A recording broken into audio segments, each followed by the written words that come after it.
come together over me.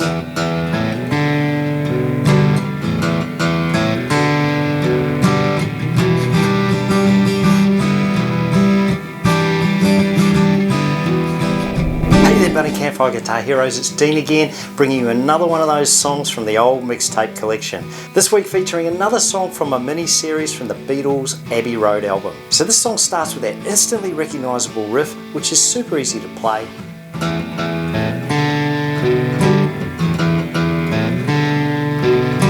Now I'm going to show you that real soon, as well as break down the other elements of the song. Plus I'm going to share a few super interesting facts about this song, including the origin of those really crazy lyrics. So let's make a start, but be sure to download the free song sheet. The link will be below. It's got the chords, lyrics, everything you need to know how to learn, practice and play this song.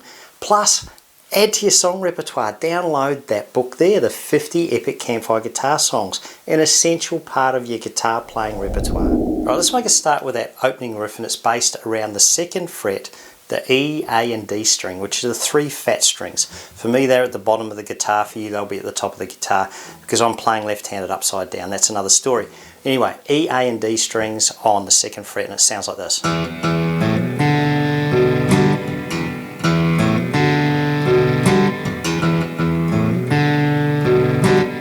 Okay, so let's break that down slowly. Couple of plucks on the E string open. Then you're going to hammer down on the D string 2nd fret. Then you're going to pluck that A string. And you might go back to the D string. Yep. And then I do a little brush of 3 strings in a row. Just to get that. It doesn't have to be precise. Close enough's good enough. So.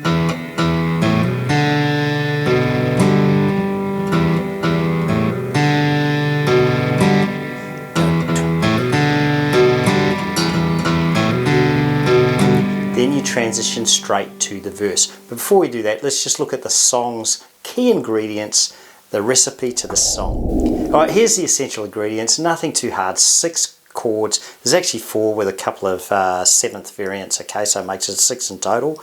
And really the strumming's pretty simple, it's all about down strums. The real challenge to the song is trying to add that funk, that groove, that feel when you play the song. Okay, let's move straight into that verse, and it's based around the E minor. Now you just sort of do down strums, down, down, block, down, down, block. That's the basic beat to the song.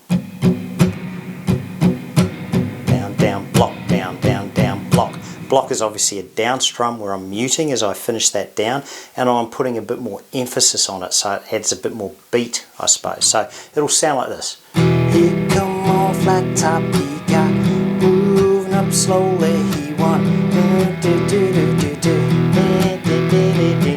move to the B7, and the B7 is where you can toggle on and off the fingering of that skinny E string. So B7 sounds like this, beautiful chord, and then you can toggle off that skinny E string finger. So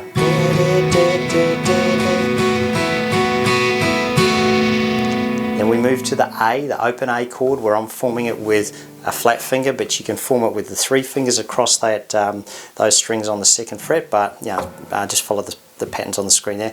But fingering the A chord, and then move a finger that 3rd fret skinny E string, and do the same on and off. Let's put that together. So. Come on, flat top, he got moving up slowly, he did.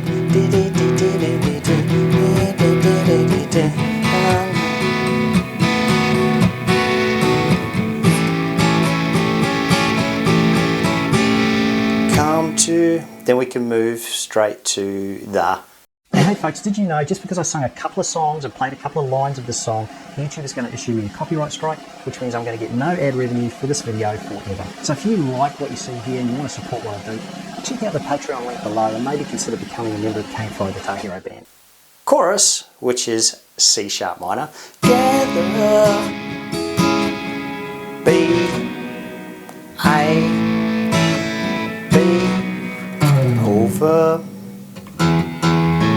Back to that riff. So they are the building blocks to the song. Now, one other variation you can do when you're playing that verse on the E minor, you can sort of, your pointer finger, you can take that on and off and sort of toggle that.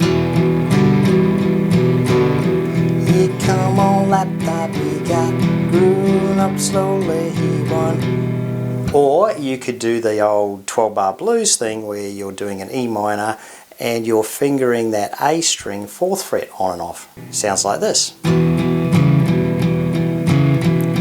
come on, flat top, you got grooving up slowly, he won.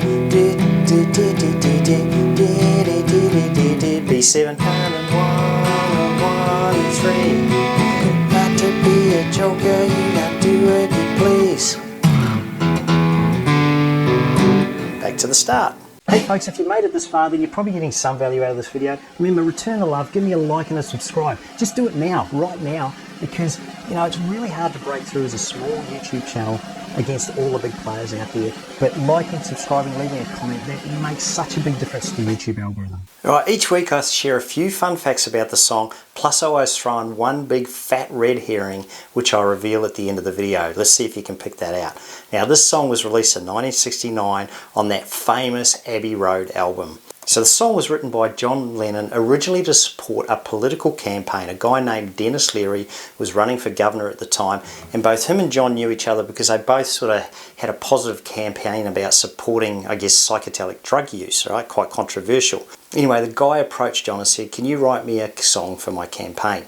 Look, the drugs obviously got the better use of John Lennon because the lyrics were so wacky and crazy that were completely unsuitable for a serious contender in a political rally. So the song was never adopted, much to the disappointment of Mr. Leary. Anyway, what was the inspiration to some of those crazy lyrics that I'm showing you right now? They were actually John Lennon's son Julian. He was a little fella at the time. It was just a bunch of gobbledygook words that a little 3-year-old would say as they're learning the English language. And John Lennon loved that, so he said, I'm going to put them into the song. Despite those crazy lyrics, the song topped the US billboards, but interestingly enough, it never did in the UK because the BBC refused to play the song on commercial radio because of this line in the song, which, you know, they suggested implied drug use, or it was just a blatant commercial support of the grape soft drink giant. Another curious fact is that this song was subject to a copyright court action. Now, it was claimed that John Lennon had ripped off this Chuck Berry song, and you will hear the lyrics. I'll play them now. Now, you make up your own mind, but at the end of the day, John Lennon ended up settling with the plaintiff, and he agreed that he would then do a cover of another Chuck Berry song on a future album that John Lennon recorded. So in terms of the vocal aspects, the vocal abilities required to sing the song, using my patented Patreon vocal ability rating system, I give this one a shower singer rating. It ain't that hard to sing. But if you really want a Beatles song that'll test you out both vocally and from a guitar playing perspective, then you need to click on this one